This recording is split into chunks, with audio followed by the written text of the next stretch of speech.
లండన్కి master చేసేదానికి వచ్చే students immigration ఏందో తెలుసుకున్నావా? ఫస్ట్ మీకు ఇండియాలో అయితే ఇమిగ్రేషన్ ఉంటుంది. అక్కడైతే జస్ట్ 2 క్వశ్చన్లు అయితే అడుగుతారు మిమ్మల్ని. 1 ఎక్కడికి వెళ్తున్నావు, 2 ఏం చేసేదానికి వెళ్తున్నావు. దానికైతే ఆన్సర్ ఇచ్చాక ఇలా స్టాంప్ అయితే వేసి పంపించేస్తాడు. దీని తర్వాత లండన్ లో ల్యాండ్ అయ్యాక ఒక పాస్పోర్ట్ అండ్ డాక్యుమెంట్స్ అయితే చేతిలో పెట్టేసుకోండి. తర్వాత చక్కగా ఇమిగ్రేషన్ క్యూలోకి అయితే వెళ్ళిపోండి. అక్కడ ఎటు కాకపోయినా 1 గంట నుంచి 3 గంటలు అయితే క్యూలో ఉండాల్సింది వస్తుంది. పక్క ఇంటర్నేషనల్ కదా, అంత పెద్దగా ఉంటుంది క్యూ.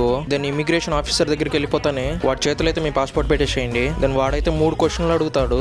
ఎక్కడి నుంచి వస్తున్నావు, ఏం చేసేదానికి వచ్చావు, ఎక్కడ ఉండబోతున్నావు. వాడు ఫస్ట్ క్వశ్చన్ వేయగానే మీరు 3 ఆన్సర్లు ఇచ్చేసేయండి. దెబ్బకి షాక్ అవ్వాలా. ఎలాగంటే వాడు ఎక్కడి నుంచి వచ్చావు అనగానే నేను ఇండియా నుంచి వచ్చాను, ఫలానా కాలేజ్కి అయితే మాస్టర్ చేసేదానికి వచ్చాను, దెన్ నేను ఈ అడ్రస్ లో ఉండబోతున్నాను అనేసి చెప్పేసేయండి. ఇన్ కేస్ మీకు అడ్రస్ తెలియకపోతే, ఒకవేళ మీకు అకామిడేషన్ లేకపోతే ఫ్రెండ్ ఎవరిదో ఒకరితో చెప్పేసేయండి. వాడేం వచ్చి ఎంక్వైరీ చేయడు మిమ్మల్ని. తర్వాత ఇలా స్టాంప్ అయితే వేస్తాడు. సో అది ఇమిగ్రేషన్ కదా. నెక్స్ట్ పార్ట్లో ఆఫ్టర్ ఇమిగ్రేషన్ ఏంటో తెలుసుకుందాం. సబ్స్క్రైబ్ చేసుకోండి.